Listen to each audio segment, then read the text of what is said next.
ನಮಸ್ಕಾರ. ಇಂದು ನಾವು ಬಹಳ ಮುಖ್ಯವಾದ ವಿಷಯ ಮಾತನಾಡ್ತಿದ್ದೀವಿ. ಏನು ಅದು ಅಂದರೆ, ಶಾಲೆಯಲ್ಲಿ ಕಡಿಮೆ ಅಂಕ ಪಡೆಯುವ ವಿದ್ಯಾರ್ಥಿಗಳು ಟ್ಯೂಷನ್ಗೆ ಹೋದಾಗ ಹೇಗೆ ಹೆಚ್ಚು ಅಂಕ ಪಡೆಯುತ್ತಾರೆ ಅಂತ ಒಂದು ಪ್ರಶ್ನೆ ಇದೆ.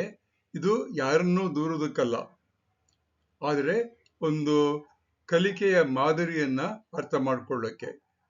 ಟ್ಯೂಷನ್ ಮತ್ತು ಶಾಲೆ ಎರಡರಲ್ಲೂ ಸಹಿತ ಕಲಿಸುವ ಮತ್ತು ಕಲಿಯುವ ಮಾದರಿಗಳು ಬೇರೆ ಬೇರೆಯಾಗಿರುತ್ತೆ. ಅದೇನು ಅನ್ನೋದನ್ನು ನೋಡೋಣ. ನಾನು ಅನೇಕ ಹಳ್ಳಿಗಳಲ್ಲಿ ಮತ್ತು ಸಣ್ಣ ಸಣ್ಣ ಶಾಲೆಗಳಲ್ಲಿ ವಿದ್ಯಾರ್ಥಿಗಳನ್ನ ಕೇಳಿದ್ದೀನಿ. ಅವರು ಹೇಳೋದೇನೆಂದ್ರೆ, ಸರ್, ಮೇಷ್ಟ್ರು ಬಂದು ಬೇಗ ಬೇಗ ಪಾಠ ಮಾಡಿ ಮುಗಿಸ್ ಹೋಗ್ಬಿಡ್ತಾರೆ. ಪಾಠದಲ್ಲಿರೋ 5-6 ಪ್ರಶ್ನೆಗಳಿಗೆ ಉತ್ತರ ಹೇಳ್ತೀವಿ, ಆದರೆ ಪರೀಕ್ಷೆಯಲ್ಲಿ ಬರೋದೇ ಬೇರೆ ಇರುತ್ತೆ ಅಂತ ಹೇಳ್ತಾರೆ.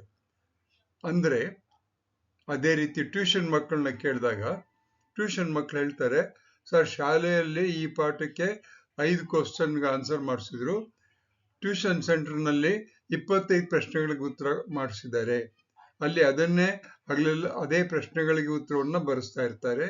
ಆದ್ದರಿಂದ ನಮಗೆ ಹೆಚ್ಚು ಅಂಕ ಬರುತ್ತೆ ಅಂತ ಹೇಳಿದ್ರು.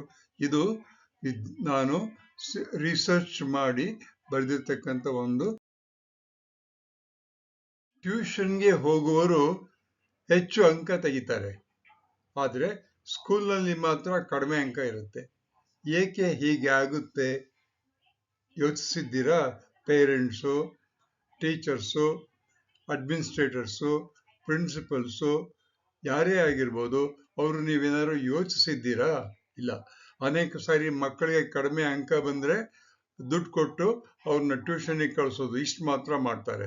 ಆದರೆ ಪ್ಯಾಟ್ರನ್ಸ್ ಅಂತ ಹೇಳ್ತೀವಲ್ಲ, ಆ ವಿಧಾನ ಯಾವುದು ಅನ್ನೋದನ್ನ ಕಲ್ತ್ಕೊಂಡ್ರೆ ಮನೆಯಲ್ಲೇ ಶಾಲೆಯಲ್ಲೇ ಇಬ್ರು ಸೇರಿ ಮಾಡ್ಬೋದು ಅಂತ ನಾನು ಹೇಳ್ತಾ ಇದ್ದೀನಿ.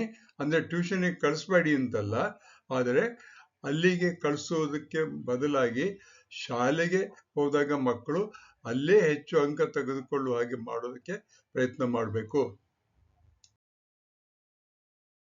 ಪ್ರೈವೇಟ್ ಟ್ಯೂಷನ್ಗೆ ಹೋದರೆ ಆ ಮಕ್ಕಳ ಇಂಟೆಲಿಜೆನ್ಸ್ ಜಾಸ್ತಿ ಆಗುತ್ತಾ? ಜಾಸ್ತಿ ಮಾಡ್ತಾರಾ? ಅಥವಾ ತರಬೇತಿ ಬದಲಾಯ್ತೆ ಏನು ಅನ್ನೋದನ್ನ ಯೋಚನೆ ಮಾಡಬೇಕು. ಪೇರೆಂಟ್ಸು, ಟೀಚರ್ಸು, ಸ್ಕೂಲಲ್ಲಿರೋ ಎಲ್ಲ ಅಡ್ಮಿನಿಸ್ಟ್ರೇಟರ್ಸು ಯಾಕ್ರಿ ಹೀಗಾಗುತ್ತೆ ಅಂತ ಪ್ರಶ್ನೆ ಕೇಳಬೇಕು. ಕೇಳಿ ಅದಕ್ಕೆ ಸಮಂಜಸವಾದ ಒಂದು ವಿಧಾನವನ್ನ ಕಂಡಿಡ್ಕೋಬೇಕು. ಮಕ್ಕಳು ಕಡಿಮೆ ಅಂಕ ತಗೊಳ್ಳೋಕೆ ಏನ್ ಕಾರಣ ಇರ್ಬೋದಪ್ಪ ಅಂದ್ರೆ, ಶಿಕ್ಷಕರಿಗೆ ಅನೇಕ ಜವಾಬ್ದಾರಿ ಶಾಲೆಯಲ್ಲಿ ವಹಿಸಿರ್ತಾರೆ, ಆದರೆ ಟ್ಯೂಷನ್ ನಲ್ಲಿ ಅವ್ರು ಬರೀ ಪಾಠ ಮಾಡೋದು ಮಾತ್ರ ಇರುತ್ತೆ.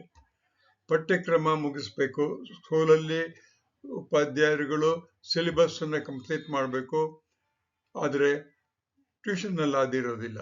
ಅವರು ಹೆಚ್ಚಿಗೆ ಶ್ರಮ ವಹಿಸಿ ಎಷ್ಟು ಮಕ್ಕಳಿಗೆ ಯಾವ ಚಾಪ್ಟರ್ ಅಲ್ಲಿ ಹೆಚ್ಚು ಕಲಿಸ್ಬೇಕು ಅಂತ ಯೋಚನೆ ಮಾಡ್ತಾ ಇರ್ತಾರೆ.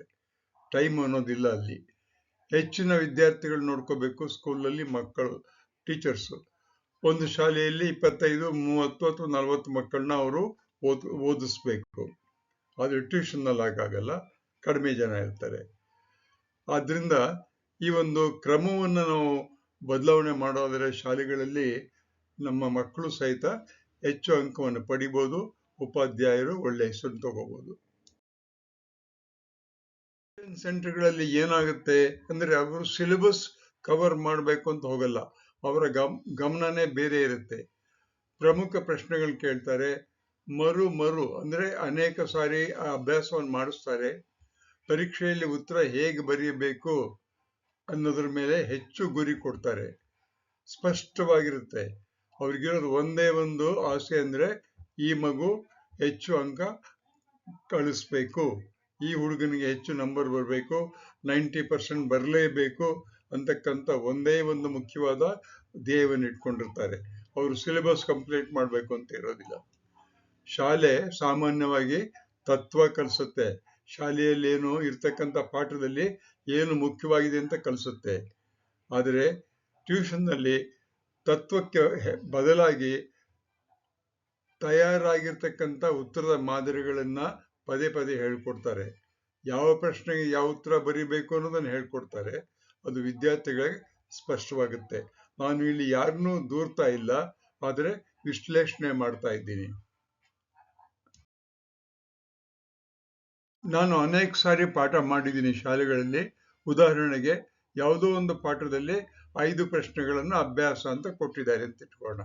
ಈ 5 ಪ್ರಶ್ನೆಗಳಿಗೆ ಮಾತ್ರ ಉಪಾಧ್ಯಾಯರು ಮಕ್ಕಳು ಇಬ್ರು ಸೇರಿ ಉತ್ತರ ಬರೆಯೋ ಪ್ರಯತ್ನ ಮಾಡ್ತಾರೆ. ಆದರೆ ಟ್ಯೂಷನ್ನಲ್ಲಿ ಏನಾಗುತ್ತೆ, ಆ 5 ಪ್ರಶ್ನೆಗಳ ಜೊತೆಗೆ ಇನ್ನೂ ಒಂದು 15 ಪ್ರಶ್ನೆಗಳನ್ನ ಅದೇ ಚಾಪ್ಟರ್ಲಿ ಬೇರೆ ಬೇರೆ ಪದಗಳನ್ನು ಉಪಯೋಗಿಸಿ ಬರೆಸಿ ಅದನ್ನ ಕಲಿಸ್ತಾರೆ. ಮತ್ತೆ ಅದನ್ನೇ ಅಭ್ಯಾಸ 2-3 ಸಾರಿ ಮಾಡಿಸ್ತಾರೆ, 5 ಸಾರಿ ಮಾಡಿಸ್ತಾರೆ, ಕೆಲವು ಸಾರಿ 10 ಸಾರಿ ಮಾಡಿಸ್ಬೋದು. ಅಭ್ಯಾಸ ವೇಗವಾಗಿರುತ್ತೆ, ಸರಿ ತಪ್ಪು ಅಂತ ಹೇಳ್ತಾ ಇರ್ತಾರೆ. ಅದರಿಂದ ಮಕ್ಕಳಿಗೆ ಆತ್ಮವಿಶ್ವಾಸ ಬರುತ್ತೆ. ಈಗ ನನ್ನ ಮೊಮ್ಮಕ್ಕಳು ಅನೇಕರು ಪ್ರೈವೇಟ್ ಟ್ಯೂಷನ್ಗೆ ಹೋಗ್ತಾರೆ. ನಾನು ಕೇಳ್ತೀನಿ, ಏನಪ್ಪಾ ಅಂದ್ರೆ ಸೆಲ್ ಅನ್ನೋ ಚಾಪ್ಟರ್ಲಿರೋ ಏನ್ ಪ್ರಶ್ನೆ ಕೇಳಿದ್ರು ಉತ್ತರ ಬರೀತೀನಿ ತಾತ ನಾನು. ಏನಪ್ಪ ಯಾಕೆ ಅದು ಅಂದ್ರೆ, ಸ್ಕೂಲಲ್ಲಿ ಹೇಳ್ಕೊಡದೇ ಇರೋ ಎಲ್ಲಾ ಪ್ರಶ್ನೆಗಳಿಗೂ ಉತ್ತರ ಅಲ್ಲಿ ಹೇಳ್ಕೊಟ್ಟಿದ್ದಾರೆ, ಉತ್ತರನು ಬರೆಸಿರ್ತಾರೆ, ಅದು ನನಗೆ ಧೈರ್ಯ ಇದೆ ಅಂತ ಹೇಳ್ತಾರೆ. ಅಂದ್ರೆ ಪದ್ಧತಿ ಬೇರೆ ಆಯ್ತು, ಶಾಲೆಗೂ ಟ್ಯೂಷನ್ ಸೆಂಟರ್ಗೂ ಪದ್ಧತಿ ಬೇರೆ ಆಯ್ತು, ವಿಧಾನ ಬೇರೆ ಆಯ್ತು, ಪ್ಯಾಟರ್ನ್ ಬೇರೆ ಆಯ್ತು. ಶಾಲೆಯಲ್ಲಿ 50 ವಿದ್ಯಾರ್ಥಿಗಳಿಗೆ ಒಟ್ಟಿಗೆ ಪಾಠ ಹೇಳ್ಬೇಕು. ಟ್ಯೂಷನ್ನಲ್ಲಿ 2, 3, 10, 15 ಹೀಗಿರ್ಬೋದು. ಅಂದ್ರೆ ಹೆಚ್ಚು ಸಂಶಯ ಇದ್ರೆ ಟ್ಯೂಷನ್ನಲ್ಲಿ ನಿವಾರಣೆ ಮಾಡ್ತಾರೆ, ಅದು ಶಾಲೆಗಳಲ್ಲಿ ನಿವಾರಣೆ ಮಾಡೋದಕ್ಕೆ ಆಗಲ್ಲ. ಇನ್ನೂ ಒಂದು ಕಾರಣ ಏನಂದ್ರೆ, ಉಪಾಧ್ಯಾಯರಿಗೆ ಅನೇಕ ಶಾಲೆಗಳಲ್ಲಿ ಕಡಿಮೆ ಸಂಬಳ ಸಿಗ್ತಿರುತ್ತೆ. ಅವರು 10-15 ಕಿಲೋಮೀಟರ್ ದೂರದಿಂದ ಬರಬೇಕಾಗತ್ತೆ. ಬರಬೇಕಾದ್ರೆ ಎಷ್ಟೋ ಸಾರಿ ಊಟ ತಿಂಡಿನೂ ಮಾಡಿರೋದಿಲ್ಲ, ಬಸ್ ಹೋಗ್ಬಿಡುತ್ತೆ ಅಂತ. ಅಂದ್ರೆ ಗಡಿಬಿಡಿಯಿಂದ ಬಂದು ಪಾಠ ಮಾಡ್ತಾರೆ. ಮಕ್ಕಳು ಗಡಿಬಿಡಿಯಿಂದ ಕೇಳಿ ಮನೆಗೆ ಹೋಗ್ತಾರೆ.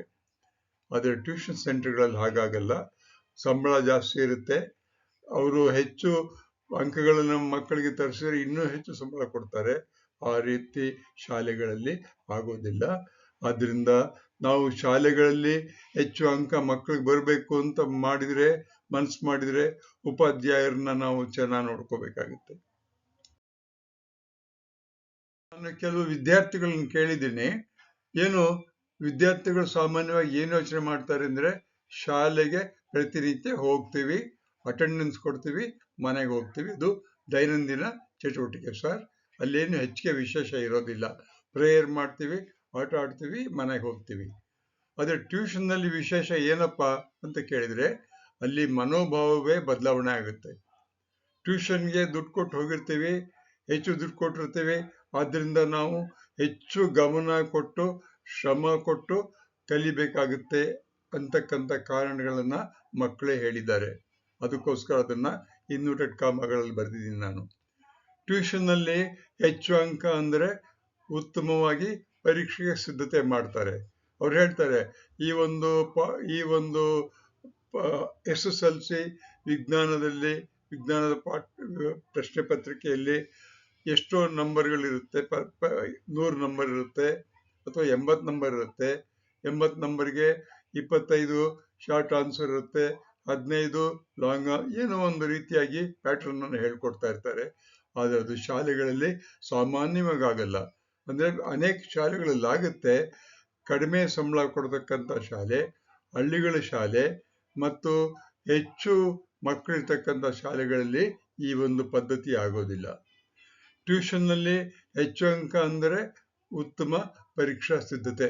ಪರೀಕ್ಷೆಗೋಸ್ಕರ ಚೆನ್ನಾಗಿ ಸಿದ್ಧತೆ ಮಾಡಿಕೊಂಡ್ರೆ ಮಾತ್ರ ಹೆಚ್ಚು ಅಂಕ ಬರುತ್ತೆ.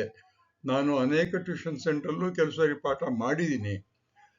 ಅಲ್ಲಿ ನಾನು ಸೆಲ್ಲಿನ ವಿಚಾರ ಪಾಠ ಮಾಡೋದಕ್ಕೂ ಶಾಲೆಗಳಲ್ಲಿ ಸೆಲ್ನ ವಿಚಾರ ಮಾಡೋದಕ್ಕೂ ಬಹಳ ವ್ಯತ್ಯಾಸ ಇರುತ್ತೆ.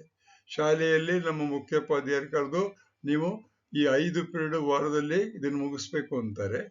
ಟ್ಯೂಷನ್ ಸೆಂಟರ್ನಲ್ಲಿ ಕರೆದ್ಬಿಟ್ಟು, ಸರ್ ನೀವು 10 ಗಂಟೆ ಬೇಕಾ ತಗೊಳ್ಳಿ, ಸ್ಪೆಷಲ್ ಕ್ಲಾಸ್ ತಗೊಳ್ಳಿ, ಇಲ್ಲಿ ಈ ಒಂದು ಪಾಠದಲ್ಲಿ ಇರ್ತಕ್ಕಂಥ ಎಲ್ಲಾ ಪ್ರಶ್ನೆಗಳಿಗೂ ಉತ್ತರ ಮಕ್ಕಳು ಬರೆಯುವಾಗ ತಯಾರು ಮಾಡಿ ಅಂತ ಹೇಳ್ತಾರೆ. ಇದೇ ಒಂದು ಡಿಫರೆನ್ಸ್. ಶಿಕ್ಷಣ ವ್ಯವಸ್ಥೆ ಇದೆಯಲ್ಲ, ಗೌರ್ಮೆಂಟ್ ಮಾಡಿರ್ತಕ್ಕಂಥ ಶಿಕ್ಷಣ ವ್ಯವಸ್ಥೆಗಳು, ಅದರಲ್ಲಿ ಏನು ಮಕ್ಕಳಿಂದ ಚಿಂತನೆ, ಯೋಚನೆ ಮಾಡ್ತಕ್ಕಂಥದ್ದು, ಅರ್ಥ ಮಾಡ್ಕೊಳ್ತಕ್ಕಂಥದ್ದನ್ನ ಜಾಸ್ತಿ ಮಾಡಿ ಅಂತ ಹೇಳ್ತಾರೆ. ಅವರು ಹೆಚ್ಚು ಅಂಕ ಗಳಿಸಿ ಅಂತ ಯಾವತ್ತೂ ಹೇಳಿಲ್ಲ. ಯಾರಾದ್ರೂ ಓದಿದಿರಾ? ಗೌರ್ಮೆಂಟ್ ಕೊಟ್ಟಿರ್ತಕ್ಕಂಥ ಸರ್ಕ್ಯುಲರ್ಗಳಲ್ಲಿ ಈ ಶಾಲೆಯಲ್ಲಿ ಮಾರ್ಕ್ ಹೆಚ್ಚಿಗೆ ತಗೊಳ್ಳೇಬೇಕು ನೀವು ಅಂತ ಎಲ್ಲೂ ಬರ್ದಿರಲ್ಲ ಅವರು. ಆದರೆ ಪರೀಕ್ಷಾ ವ್ಯವಸ್ಥೆ, ನೆನಪು ಮಾಡೋದು, ಉತ್ತರದ ಪ್ರದರ್ಶನ ಎಲ್ಲವನ್ನೂ ಸಹಿತ ಹೆಚ್ಚಾಗಿ ಕಲಿಸ್ತಕ್ಕಂಥದ್ದು ಯಾವುದು ಅಂತಂದ್ರೆ ಟ್ಯೂಷನ್ ಸೆಂಟರ್.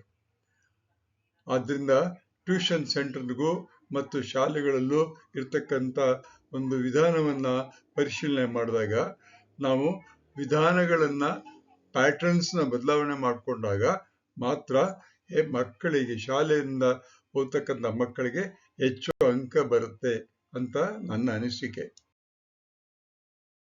ನಿಜವಾದ ಯಶಸ್ಸು ಯಾವಾಗ ಬರುತ್ತೆ?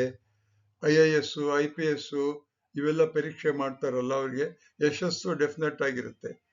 ಯಾವಾಗ ಬರುತ್ತೆ ಅಂದ್ರೆ ತತ್ವದ ಅರಿವು, ಪಾಠದ ಅರಿವು, ಪರೀಕ್ಷಾ ಕೌಶಲ್ಯ ಅಂದ್ರೆ ಪರೀಕ್ಷೆಯಲ್ಲಿ ಹೇಗೆ ಉತ್ತರ ಬರಿಬೇಕು ಅಂತಕ್ಕಂಥ ಸ್ಕಿಲ್, ಕೌಶಲ್ಯ ಎರಡೂ ಜೊತೆಯಲ್ಲಿದ್ದಾಗ ಮಾತ್ರ ಬದುಕು ಒಳ್ಳೆಯದಾಗುತ್ತೆ. ವಿದ್ಯಾರ್ಥಿಗಳು ಅವ್ರಿಗೆ ದುರ್ಬಲ ಅಲ್ಲ. ಅವ್ರ ಮೆದುಳಿನ ಶಕ್ತಿ ಬೇಕಾಷ್ಟು ಇರುತ್ತೆ. ಅವರ ಪರೀಕ್ಷೆಯಲ್ಲಿ ಅವರ ತರಬೇತಿ ಪಡೆದಿಲ್ಲ ಅಷ್ಟೇ. ಅಂದ್ರೆ ಹೆಚ್ಚು ಅಂಕಗಳನ್ನು ತೆಗೆದುಕೊಳ್ಳದೆ ಇರತಕ್ಕಂಥ ವಿದ್ಯಾರ್ಥಿಗಳು ದಡ್ರಲ್ಲ. ಆದರೆ ಅವರು ತರಬೇತಿ ಬಂದಿರಲ್ಲ, ಅವರಿಗೆ ಟ್ರೈನಿಂಗ್ ಆಗಿರೋದಿಲ್ಲ. ಅರ್ಥ ಮಾಡಿಕೊಳ್ಳುವಿಕೆ ಮತ್ತು ಅಂಕ ಪಡೆಯುವಿಕೆ ಎರಡನ್ನೂ ಕಲಿಸಿದಾಗ ಮಕ್ಕಳಿಗೆ ನಿಜವಾಗಿಯೂ ಮಕ್ಕಳು ನಕ್ಷತ್ರಗಳ ಹಾಗೆ ಹೊಳಿತಾರೆ. ಇದಕ್ಕೆ ಬೇಕಾದಷ್ಟು ನಿದರ್ಶನಗಳನ್ನ ನಾನು ಕೊಡ್ಬೋದು. ಇದು ಎಲ್ಲರಿಗೂ ತಿಳಿದಿರ್ತಕ್ಕಂಥ ವಿಚಾರ. ಅದು ಇವತ್ತು ಯೂಟ್ಯೂಬ್ನಲ್ಲಿ ಮಾತ್ರ ನಾನು ಬರಿತಾ ಇದ್ದೀನಿ. ಶಾಲೆಗಳು ಅಂದ್ರೆ ಕಡಿಮೆ ಸಂಬಳ ಸಿಗ್ತಕ್ಕಂಥ ಮೇಷ್ಟ್ರ ಕೆಲಸ ಮಾಡ್ತಕ್ಕಂಥ ಶಾಲೆಗಳು, ಹಳ್ಳಿಗಳಿರ್ತಕ್ಕಂಥ ಶಾಲೆಗಳು, ಇವರು ಈ ತತ್ವವನ್ನ ಅಂದ್ರೆ ಮಕ್ಕಳಿಗೆ ಅರಿವು ಅಥವಾ ಜ್ಞಾನವನ್ನ ಪಾಠದಲ್ಲೂ ಕಲಿಸಿ, ಜೊತೆಗೆ ಉತ್ತರವನ್ನು ಹೇಗೆ ಬರಿಬೇಕು, ಪರೀಕ್ಷೆ ಮಾದರಿ ಹೇಗಿರುತ್ತೆ ಅಂತ ಸಣ್ಣ ಸಣ್ಣ ಪರೀಕ್ಷೆಗಳನ್ನ ಮಾಡಿ ತರಬೇತಿ ಕೊಟ್ರೆ ಆ ಮಕ್ಕಳು ಸಹಿತ ಬುದ್ಧಿವಂತರು ಅಂತ ತೋರಿಸ್ಕೊಳ್ತಾರೆ. ನಮ್ಮಲ್ಲಿ ಏನು ಪ್ರತೀತಿ ಅಂದ್ರೆ ಪೇರೆಂಟ್ಸ್ ಆಗ್ಲಿ, ಟೀಚರ್ಸ್ ಆಗ್ಲಿ, ಯಾರೇ ಆಗ್ಲಿ, ಕಡಿಮೆ ನಂಬರ್ ತಗೊಂಡ್ರೆ ಅವನು ಬುದ್ಧಿವಂತ ಅಲ್ಲ, ದಡ್ಡ ಅಂತ ಒಂದು ಲೇಬಲ್ ಮಾಡ್ತಾರೆ, ಟ್ಯಾಗ್ ಮಾಡ್ತಾರೆ. ಅದು ತಪ್ಪು. ಅವರಿಗೆ ಸರಿಯಾಗಿ ತರಬೇತಿ ಆಗಿರಲ್ಲ ಪರೀಕ್ಷೆಯಲ್ಲಿ ಹೇಗೆ ಬರಿಬೇಕು ಅಂತ. ಬೇಕಷ್ಟು ಉದಾಹರಣೆಗಳಿದೆ, ಇದಕ್ಕೆ ನಾನು ಕೊಡ್ಬೋದು ನಿಮಗೆ. ನಾವು ಅಂಕಗಳಿಗೆ ಮಾತ್ರವಲ್ಲ, ಜೀವನಕ್ಕಾಗಿ ಕಲಿಸ್ಬೇಕು. ಅಂಕಗಳು ತಾನಾಗಿ ಬರುತ್ತೆ. ಅಂದ್ರೆ ನೀವು ಪರೀಕ್ಷೆಗೆ ಹೇಗೆ ಹೋಗಿ ಉತ್ತರಗಳನ್ನು ಬರಿಬೇಕು ಅಂತ ತರಗತಿ ಎಲ್ಲಿ ನೀವು ಅದನ್ನ ಕಲಿಸಿದ್ರೆ, ತರಬೇತಿಯನ್ನು ಕೊಟ್ಟಾಗ ಅಂಕಗಳು ತಾನಾಗಿ ಬರುತ್ತೆ. ಇದನ್ನು ಕೇಳಿದ್ದಕ್ಕೆ ಧನ್ಯವಾದಗಳು. ಇದರಿಂದ ನಾನು ಯಾರನ್ನೂ ದೂಷಣೆ ಮಾಡ್ತಾ ಇಲ್ಲ, ಆದರೆ ಪದ್ಧತಿಯನ್ನ ಬದಲಾಯಿಸ್ಕೊಳ್ಳಿ ಅಂತ ಮಾತ್ರ ಹೇಳ್ತಾ ಇದ್ದೀನಿ. ಈ ಒಂದು ಸಣ್ಣ ಯೂಟ್ಯೂಬ್ಗೆ PPT ಮಾಡೋದಕ್ಕೋಸ್ಕರ ಸ್ವಲ್ಪ ರಿಸರ್ಚ್ ಮಾಡಿದ್ದೀನಿ. ನಾನು ಮಕ್ಕಳ ಜೊತೆ ಮಾತಾಡಿ, ಅವ್ರನ್ನ ಪ್ರಶ್ನೆ ಕೇಳಿ, ಹೆಡ್ ಮಾಸ್ಟರ್ ಪ್ರಶ್ನೆ ಕೇಳಿ, ಪೇರೆಂಟ್ಸ್ ಪ್ರಶ್ನೆ ಕೇಳಿ, ಕೆಲವು ವಿಚಾರಗಳನ್ನ ಕಲೆಕ್ಟ್ ಮಾಡಿದ್ದೀನಿ. ಅದನ್ನ ಕಂಟೆಂಟ್ ಆಗಿ ಬರೆದಿದ್ದೀನಿ. ನಾನು doctor CG Nagaraj, retired head master. ಇದಕ್ಕೆ ಡಿಸೈನ್ ಬೇಕಪ್ಪ, ಏನ್ ಮಾಡ್ಬೇಕು ಅಂತ ಕೇಳಿದಾಗ ChatGPT ಅಂತ ಕೆಲವು ಡಿಸೈನ್ ತಗೊಂಡಿದ್ದೀನಿ. ಗೈಡೆನ್ಸು ಅಂದ್ರೆ ಯಾವ ರೀತಿ ಮಾಡ್ಬೋದು, ಎಷ್ಟು ಸುಲಭವಾಗಿ ಬರಿಬೇಕು ಅಂತಕ್ಕಂಥ ಚಿರಾಗ್ ರವಿಶಂಕರ್ ಅವರು MSc ಕ್ಲಿನಿಕಲ್ ಸೈಕಾಲಜಿ ಅವರ ಜೊತೆ ನಾನು ಕೇಳಿ ತಿಳ್ಕೊಂಡಿದ್ದೀನಿ. ಎಲ್ಲರಿಗೂ ಧನ್ಯವಾದಗಳು, ನಮಸ್ಕಾರ.